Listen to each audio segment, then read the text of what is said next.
My husband asked for a divorce, then changed his mind hours later.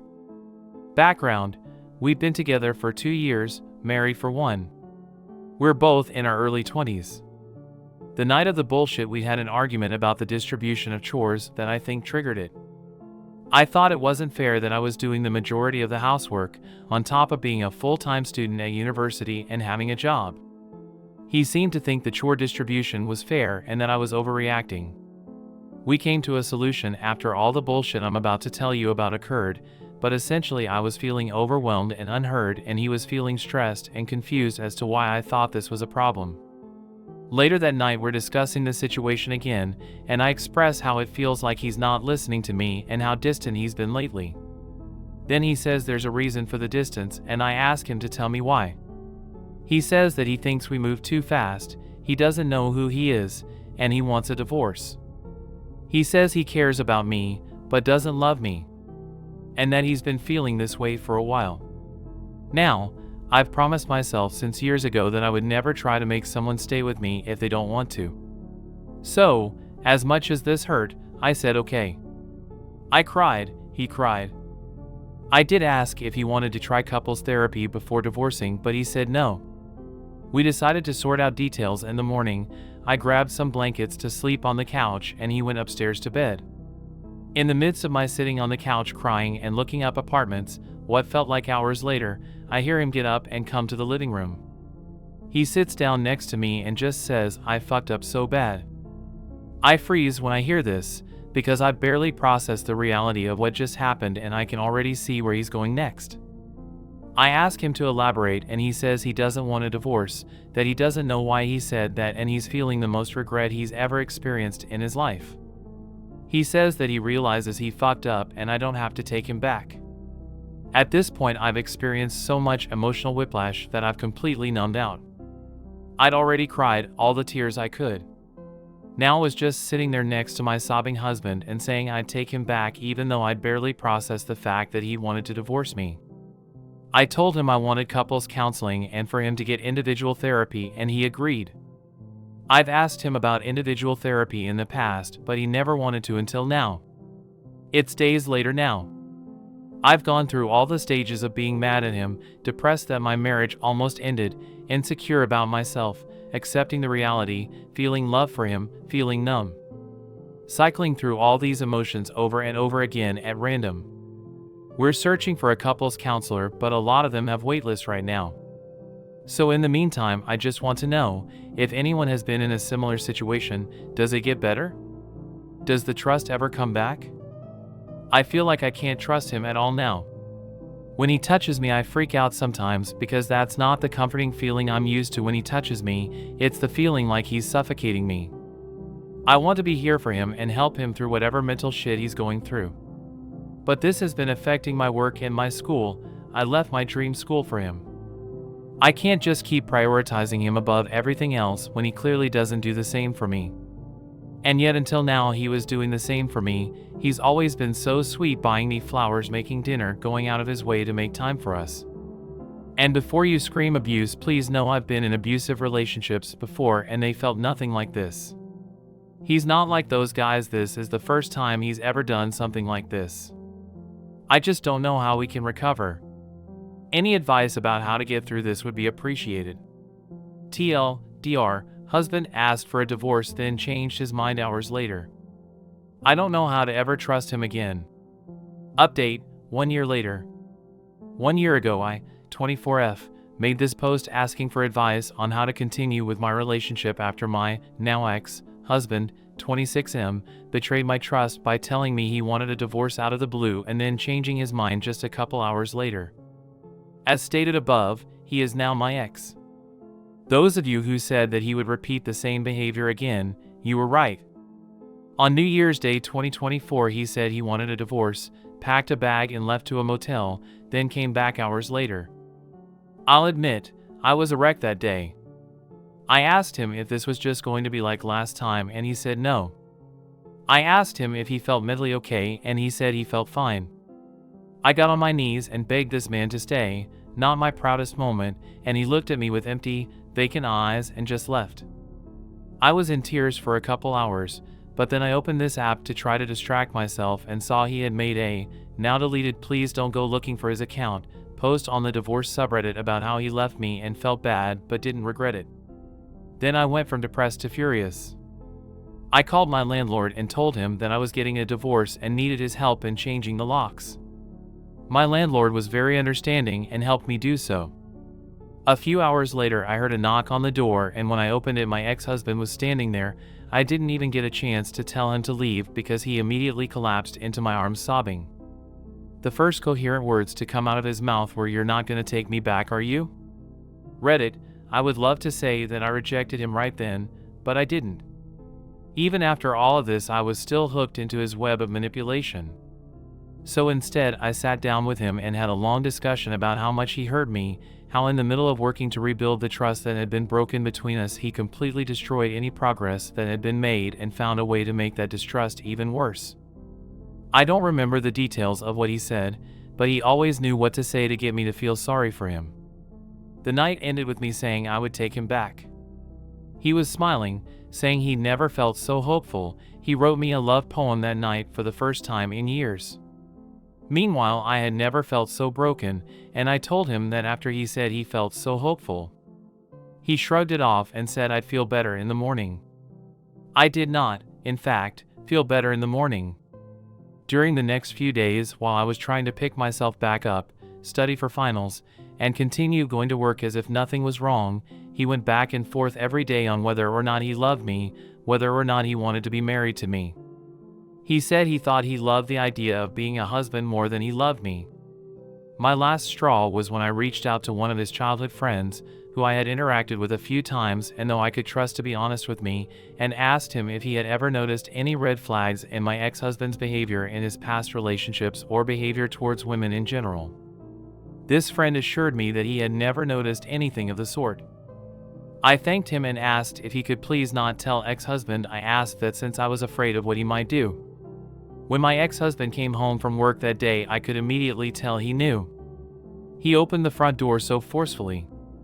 He sat down on the couch next to me, told me he knew, and said in a low and almost growling tone of voice, "But I know you didn't mean any harm by it." I was frozen in fear and couldn't say anything, but then he grabbed my face and turned my head to look at him, and his eyes looked so cold, and he said again, "You didn't mean any harm by it, right?" I nodded and forced myself to answer right. And I knew in that moment this man would kill me if I didn't find a way out of this relationship, if I didn't kill myself first with how bad my mental health was getting after dealing with him insulting and belittling me day after day. I was genuinely starting to spiral into a dark place I hadn't been to in years. The next day, while he was at work, I packed a bag, wrote a note telling him I'm leaving and that I want his stuff out of the house when I get back, left the note on the counter with my ring, and spent the night at my mom's. It is an uncontested divorce, filing by mail, and should be finalized in April. I started the paperwork at my mom's house that first night of separation. Since ending my relationship, I have gone to therapy and realized just how abusive and manipulative my ex-husband was. I also understand how broken he is, but being mentally unwell is not an excuse for abusive behavior. What he did to me was abuse, and I'm not afraid to say that anymore. I have reconnected with old friends and made new ones. I have started doing things that I love again, things he never wanted me to do, like wearing red lipstick or eating mint-flavored things and going to concerts. I've realized I never want to be married again. I've discovered my polyamorous identity and have begun to explore this side of myself. I have plans to move out of my hated hometown that he had dragged me back to. I feel so much more joy, freedom, and self-love than I ever did when I was in a relationship with my ex-husband.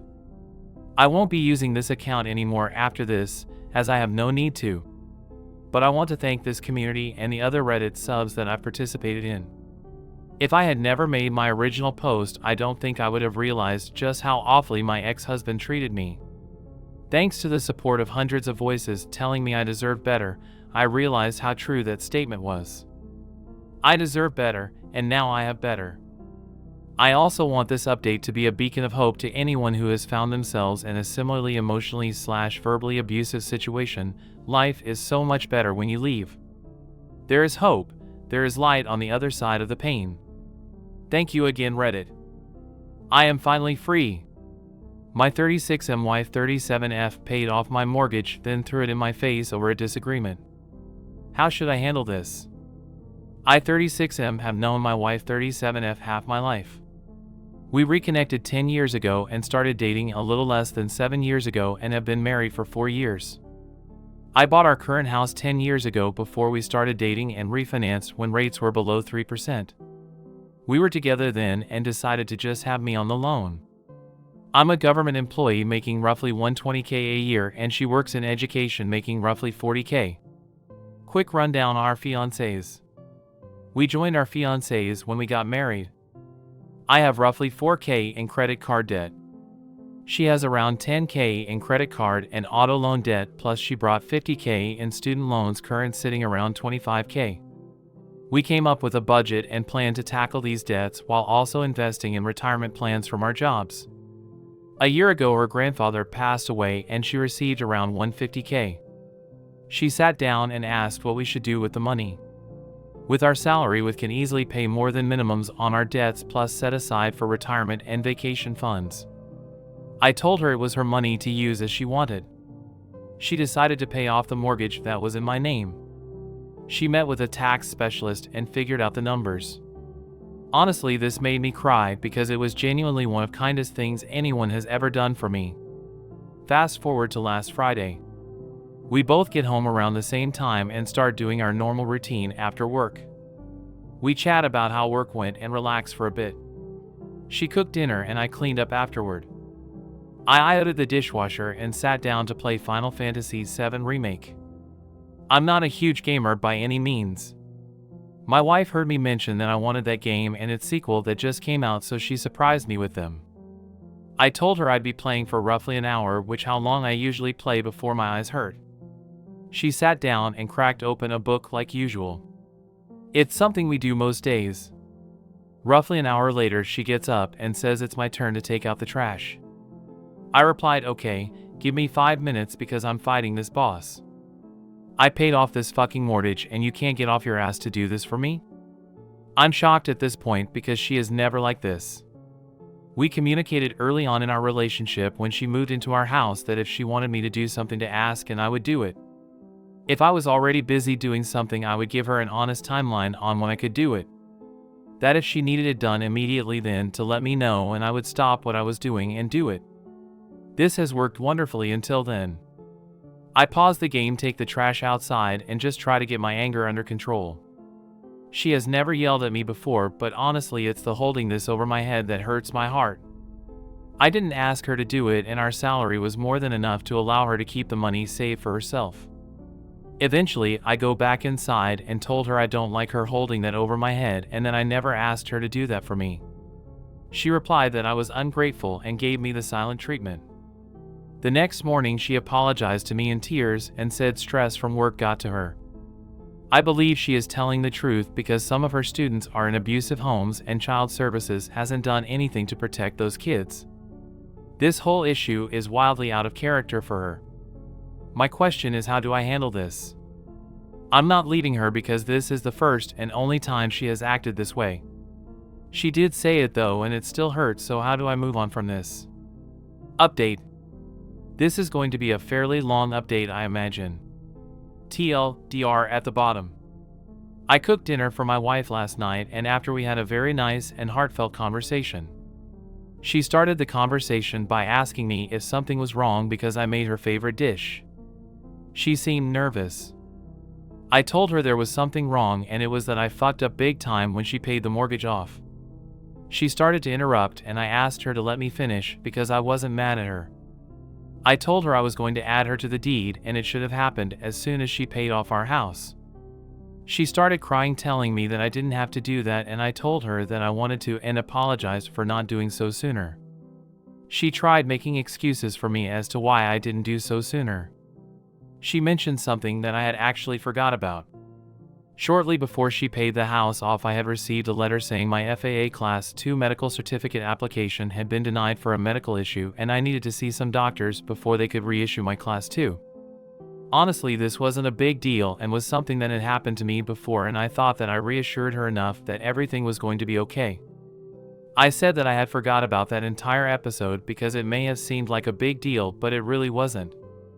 I reiterated that I fucked up big time and asked for her forgiveness, which she gave me.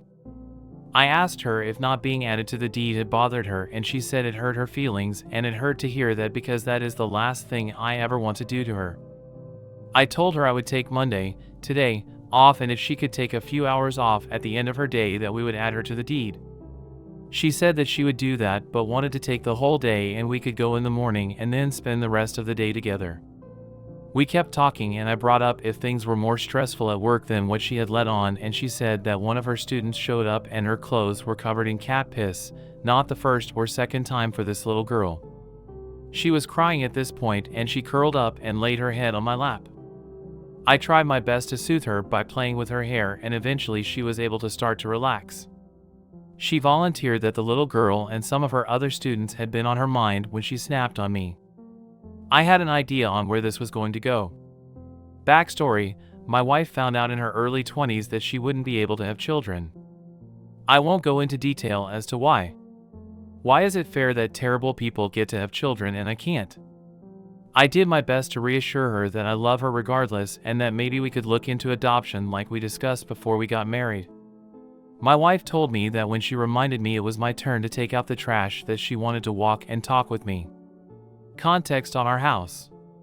We have a few acres of land and it's about a 5-minute walk to the pull trailer where we toss the garbage that I take every Saturday to the dump. She planned on asking me how I felt about fostering some of these kids.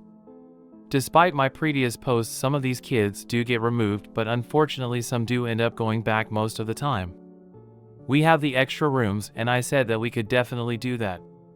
We talked about ways to try and manage her stress better, and she mentioned that when we go hiking it helps her clear her mind and relax, so we agreed to do more hiking. I mentioned seeing a therapist as well and she was open to the idea, so we will be looking into that for her.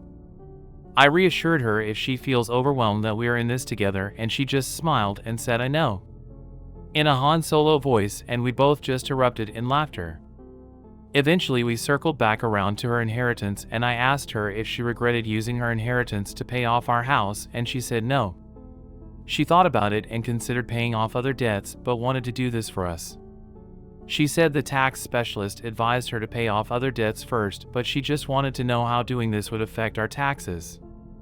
At the time, student loan interests were frozen and our credit cards were transferred to 0% interest cards. She understood that paying them off first and using the rest on the mortgage was probably still the better move, but she wanted the larger debt knocked out. She asked how I felt about slowing down our retirement saving and investing and just steamrolling the rest of the debt. I can retire at 50 and have to retire at 56, and I've been preparing since I joined the Air Force and continued in my current position. In my TSP alone, I'm closer to 2 million than 1 million. We will be just fine in retirement, but we both love to travel and I want to continue to see the world. We discussed this at length before I mentioned that instead of going to Australia for our 5th anniversary that we had enough saved for it that we could just pay off the debt right now and still have enough to go to France, in particular Paris, instead. She smiled and asked me if I was sure because Australia is my #1 bucket list destination. I told her she always wanted to spend Christmas in Paris, so why not do it this year and pay off our debts? Australia can be our 10th anniversary trip. So our debt is completely paid off and going to Paris for Christmas. Let's just say that made her very, very happy. So we both used a sick day today and were able to meet with a real estate attorney and tax specialist. Without getting into details, there were a few potential drawbacks that were discussed with us, but ultimately nothing too drastic. Overall, it took around 3 hours and now my wife is officially on the deed. We are about to head out for a late lunch, then curl up in bed and binge watch Chicago Fire. TLDR, we talked things over and we are going to be okay. Looking into therapy for her stress. We paid off our debt and she is now on the deed. Edit for a technicality. Everything has been turned in for her to be on the deed. The wife and I consider it done and just waiting to get it officially official, so if that bothers people then oh well.